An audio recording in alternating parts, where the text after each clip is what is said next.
relief. Texas legislative session just a few days in now, and when it comes to money, we know the state's doing better than in years past. But instead of restoring funds cut from education and health care last session, Governor Rick Perry is talking tax relief. KXAN's political reporter Josh Hinkle spoke one-on-one with the governor today to find out if any of those taxes could affect you.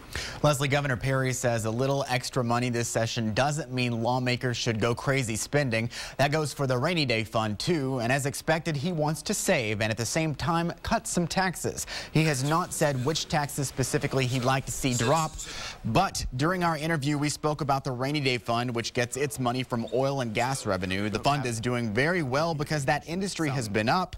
Perry suggested that perhaps this is the place to ease up. The oil and gas industry is putting a lot of people to work today in the state of Texas. I don't have a problem with having a conversation about do we allow them to keep more of their money so they can put more Texans to work.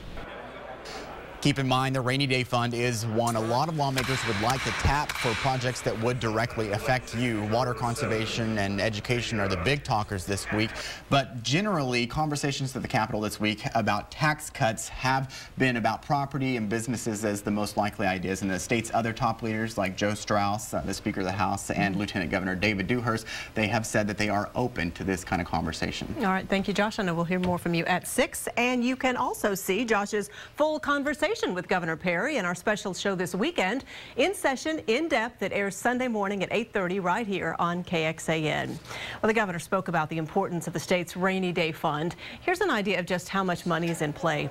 At the end of this budget cycle, the state's rainy day fund will have a balance of about $8.1 billion. At the end of the next budget cycle, it's projected to be around $11.8 billion if lawmakers don't take any money out.